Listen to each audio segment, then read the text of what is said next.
Hi friends, मी राहुल काचडिया। आज आपण शिकणार आहोत परिव्ययाची संकल्पना, ज्याला म्हणतात कॉस्ट कन्सेप्ट। प्रामुख्याने परिव्यय ही संकल्पना पुरातन काळापासून अस्तित्वात आहे। ज्या काळापासून औद्योगिकरणाची सुरुवात झाली आणि व्यापार व्यवसाय आणि उद्योगधंद्याची भरभराट व्हायला लागली, त्या काळापासून कॉस्ट ही संकल्पना अस्तित्वात आहे। मुळामध्ये परिव्यय हा संस्कृत भाषेतील शब्द असून त्याला इंग्रजीमध्ये आपण कॉस्ट असं म्हणतो। कॉस्ट म्हणजे काय, तर प्रामुख्याने एखाद्या वस्तूच्या निर्मितीसाठी झालेला किंवा होऊ शकणारा खर्च म्हणजे आपण कॉस्ट असं म्हणतो। या परिव्यय संकल्पनेचा उपयोग व्यापार व्यवसायामध्ये त्याचं संचालन करणे, आकडेवारी काढणे, तथ्यात्मक माहिती गोळा करणे आणि अंदाज करणे याकरिता प्रामुख्याने केला जात असतो। याच्या काही व्याख्या आपल्याला दिलेल्या आहेत। त्यातली British institute of cost and accountants यांनी एक व्याख्या दिलेली आहे, ती खूप महत्त्वाची आहे। परिव्यय म्हणजे वस्तूच्या निर्मितीसाठी झालेला किंवा होऊ शकणारा प्रत्यक्ष किंवा कल्पित खर्चाची रक्कम होय।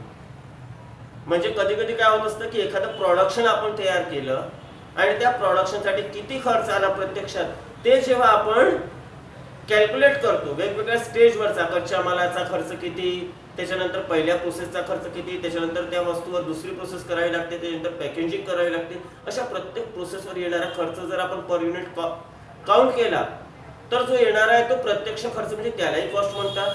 किंवा कधी कधी एखाद्या वस्तूचं प्रोडक्शन आपल्याला करायचं असेल आणि त्यानुसार ते प्रोडक्शन करून त्यानुसार आपल्याला ऑर्डर घ्यायचा असेल, कारण की ऑर्डर शिवाय आपण मोठ्या प्रमाणात प्रोडक्शन करू शकत नाही, नाहीतर तो माल तसाच पडून राहण्याची शक्यता राहू शकते। त्यामुळे बरेचसे व्यापारी काय करतात की अगोदर एस्टिमेट तयार करतात, अंदाज तयार करतात की आपल्याला त्या वस्तूच्या उत्पादनासाठी किती खर्च लागेल। त्यामुळे परिव्यय म्हणजे काय आहे की एक तर प्रत्यक्ष राशी सुद्धा असू शकते किंवा कल्पित राशी सुद्धा असू शकते, जी अंदाजानं काढल्या जाऊ शकते। परिव्यय म्हणजे वस्तूच्या उत्पादनासाठी येणाऱ्या सर्व खर्चाची एकूण राशी असते। वस्तू किंवा सेवा निर्माण करण्यासाठी होणाऱ्या एकूण खर्चाला परिव्यय असे म्हणतात। एका विशिष्ट उद्देशाच्या पूर्ततेसाठी वापरलेल्या संसाधनांचे पैशाच्या स्वरूपात व्यक्त केलेलं मूल्य म्हणजेच परिव्यय होय। आता यावरून परिव्यय संकल्पनेचा विचार करता वस्तूच्या उत्पादनासाठी कच्चा माल, श्रम आणि इतर घटकांची आवश्यकता असते, तुम्हाला लक्षात आलं।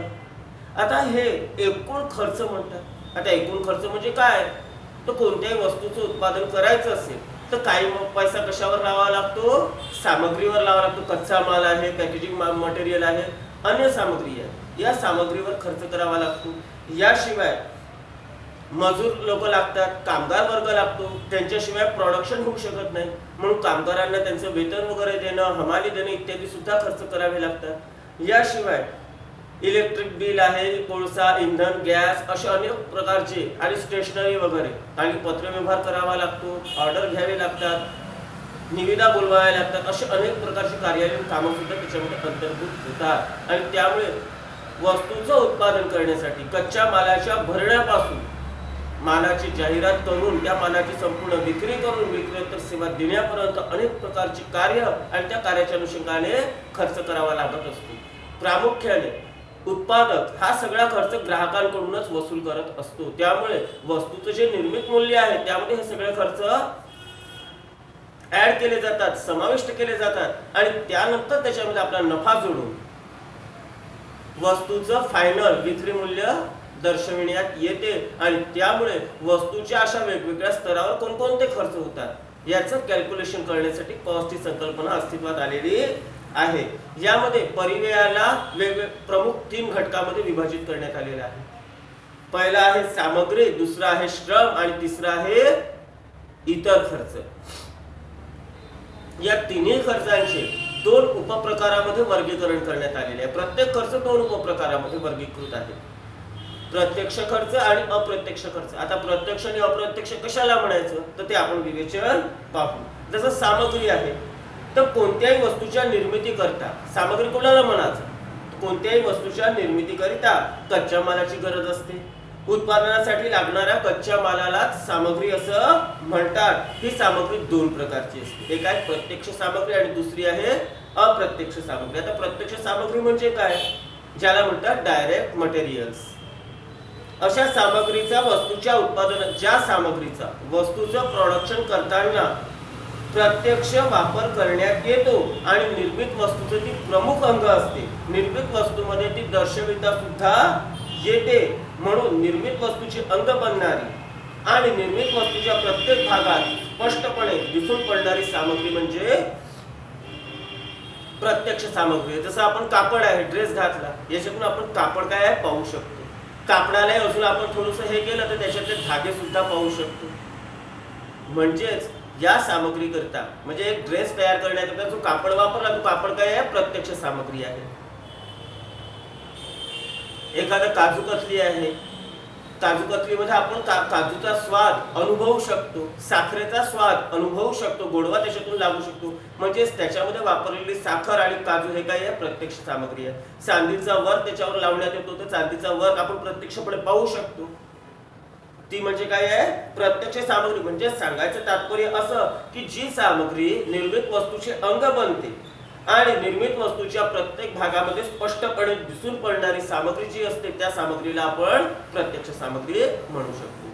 दुसरा भाग आहे याच्यामध्ये अप्रत्यक्ष सामग्री, ज्याला म्हणतात इनडायरेक्ट मटेरियल. आता याच्यापेक्षा थोडासा वेगळा भाग आहे तो. उत्पादन कार्यासाठी प्रत्यक्ष सामग्री बरोबरच काही अप्रत्यक्ष स्वरूपाच्या सामग्रीची सुद्धा गरज भासते. अशा प्रकारची अप्रत्यक्ष सामग्री उत्पादित वस्तूचं अंग बनत नाही. परंतु या सामग्रीचा जर वापर केला नाही तर प्रत्यक्ष प्रोडक्शन शक्य होऊ शकत नाही. म्हणून अशा प्रकारच्या सामग्रीला अप्रत्यक्ष सामग्री म्हणतात. कारण उत्पादनामध्ये या सामग्रीचा अप्रत्यक्ष सहयोग मिळालेलाच असतो. उत्पादित वस्तूचे अंग नसलेल्या परंतु उत्पादन कार्यासाठी आवश्यक असलेल्या सामग्रीला अप्रत्यक्ष सामग्री म्हणतात. असं याची आपण साधी सोपी व्याख्या करू शकतो. जसं कोळसा आहे, वीज आहे, तेल आहे, ग्रीस आहे, यंत्रसफाईसाठी लागणारं कापड आहे. आता यंत्राच्या साहाय्याने प्रोडक्शन होते. यंत्र जर चांगलं चाललं तर ते प्रोडक्शन सुद्धा काय होईल त्या यंत्राच्या माध्यमातून निर्मित होणारं चांगलं होईल. मग त्याची सफाई करावी लागेल. म्हणून त्याच्यासाठी जे कापड वापरतात ते कापड प्रत्यक्ष प्रोडक्शन मध्ये दिसेल का नाही. त्या मशीनला तेल ग्रीस वंगण वगैरे लावावं लागेल. ते प्रत्यक्ष प्रोडक्शन मध्ये दिसेल का नाही दिसणार.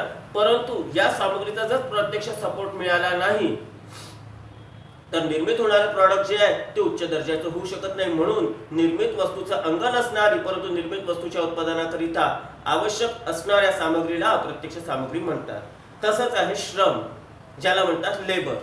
आता श्रम म्हणजे काय तर कोणत्याही वस्तू किंवा सेवेच्या निर्मितीसाठी श्रमाची गरज असते. श्रमाची विभागणी सुद्धा दोन भागामध्ये केली जाते. एक आहे प्रत्यक्ष श्रम आणि दुसरा आहे अप्रत्यक्ष श्रम. ज्या श्रमाचा उपयोग वस्तूचे रूप आणि आकार बदलविण्यासाठी करण्यात येतो त्या श्रमाला प्रत्यक्ष श्रम असे म्हणतात. वस्तूच्या उत्पादनासाठी प्रत्यक्ष श्रम आवश्यक असते. दुसऱ्या शब्दात सांगायचं तर वस्तूच्या उत्पादन करण्यासाठी लागणाऱ्या श्रमालाच प्रत्यक्ष श्रम असे म्हणतात. जसं प्रत्यक्ष मशीनवर काम करणारा कर्मचारी, समजा तो एक दिवस कामावर आला नाही आणि त्याचं काम अन्य कर्मचाऱ्याला जमत नाही, अशासारखी जर स्थिती असेल तर त्या मशीनवर काम करणाऱ्या कर्मचाऱ्याचं श्रम काय आहे प्रत्यक्ष श्रम आहे. कारण की त्याने ते मशीन मध्ये काम केलं नाही तर उत्पादन कार्य बंद पडू शकते. प्रोडक्शन साठी कच्चा माल लागतो. कच्चा माल हा गोडाऊन मध्ये कुठेतरी ठेवलेला असतो. प्रोडक्शनचं डिपार्टमेंट त्याच्यापेक्षा थोड्याशा अंतरावर असते. तिथून समजा तो माल लेबर लोकांनी आणून दिला नाही किंवा लेबर लोकच नसले आणि क्रेन वगैरे सारखी साहित्य खराब झाली तर तो माल कारखान्यापर्यंत कोण आणून देईल. समजा तो माल कारखान्यापर्यंत आला नाही तर प्रोडक्शन बंद पडेल. म्हणजे अशा प्रकारच्या सामग्रीला काय श्रमाला काय म्हणतात प्रत्यक्ष श्रम. म्हणजे जे श्रम प्रत्यक्ष उत्पादनामध्ये गुंतले नाही तर त्यामुळे उत्पादन कार्य बाधित होऊ शकते. अशा प्रकारच्या श्रमाला प्रत्यक्ष श्रम असे म्हणतात. दुसरा आहे अप्रत्यक्ष श्रम, ज्याला म्हणतात इनडायरेक्ट लेबर.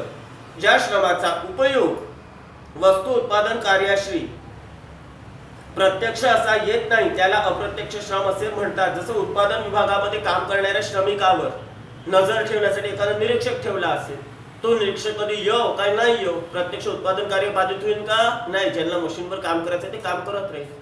ऑब्झर्वर आला नाही तरी त्याच्या कामावर काही परिणाम पडणार नाही. याशिवाय उत्पादन व्यवस्थापक प्रोडक्शन मॅनेजर हा असतो. प्रोडक्शन मॅनेजरचं काम काय असते की उत्पादन करताना कर्मचाऱ्यांना दिशा देणे, निर्देश देणे. कधी कधी तो कामावर आला नाही, तो उत्पादन कार्य बाधित होईल का? नाही होणार. म्हणजे अशा प्रकारच्या श्रमाला काय म्हणतात? अप्रत्यक्ष श्रम. तिसरा भाग आहे तो म्हणजे इतर खर्च. वस्तूच्या उत्पादन करीत असताना अनेक प्रकारचे खर्च करावे लागतात. परिव्यय लेखाकर्माच्या सिद्धांतानुसार खर्चाची विभागणी सुद्धा दोन भागामध्ये करण्यात येते. एक आहे प्रत्यक्ष खर्च आणि दुसरे आहे अप्रत्यक्ष खर्च. प्रत्यक्ष सामग्री आणि प्रत्यक्ष श्रम या व्यतिरिक्त प्रत्यक्ष उत्पादनाकरिता लागणारे इतर सर्व प्रकारचे खर्च म्हणजे प्रत्यक्ष व्यय होय. प्रत्यक्ष व्यय निर्मित वस्तूशी प्रत्यक्ष संबंधित असतात आणि हे उत्पादनाचे अंग असतात. सामग्री आणि श्रमाबरोबर अन्य व्ययाची गरज असते. उत्पादनासाठी करावा लागणारा, विशेष रूपाने करावा लागणारा जो खर्च असतो आणि उत्पादित वस्तूवर आकारता येईल असा खर्च म्हणजे प्रत्यक्ष खर्च असतो. जसं प्रोडक्शन डिपार्टमेंट मध्ये जर आपण पाहिलं एखाद्या कारखान्याचं चित्र आपण डोळ्यासमोर उघड केलं तर अनेक कर्मचारी काम करत असतात. या कर्मचाऱ्यांना वेळोवेळी काही सुविधांची आवश्यकता असते आणि त्या सुविधांकरता जो करण्यात येणारा खर्च आहे की ज्यामुळे त्यांच्या कार्याचा गुणवत्ता दर्जा वाढू शकेल, हे सगळे खर्च प्रत्यक्ष खर्चामध्ये येतात. त्यानंतर आहे तो म्हणजे अप्रत्यक्ष व्यय. वस्तूच्या निर्मितीसाठी प्रत्यक्षपणे जे खर्च संबंधित नसतात परंतु उत्पादन कार्यासाठी आवश्यक असतात अशा प्रकारच्या सर्व खर्चांना अप्रत्यक्ष खर्च असे म्हणतात. यालाच अधिव्यय किंवा ओव्हरहेड सुद्धा म्हणतात. जसं अप्रत्यक्ष खर्चामध्ये निर्माणीचा सर्व खर्च येतो. निर्माणी, अधिव्यय, मजुरी वगैरे, मजुरी आहे, अप्राय आहे, यासारखे खर्च ह्याच्यामध्ये येतात. याशिवाय कार्यालयाचे सर्व खर्च, कार्यालय अधिव्यय सुद्धा याच्यामध्ये येतात. याशिवाय वस्तूच्या विक्री आणि वितरणासाठी पॅकिंग आहे, जाहिरात आहे, या संपूर्ण प्रकारचे खर्च यामध्ये येतात. अशा प्रकारे वस्तूचे परिव्यय काढताना विविध पातळीवर जे खर्च होतात त्या खर्चानुसार त्याचं असं परिव्ययाच्या घटकामध्ये वर्गीकरण केलं जात असते. तुम्हाला जर माझा व्हिडिओ आवडला असेल तर लाईक अँड सबस्क्राईब जरूर करा. धन्यवाद.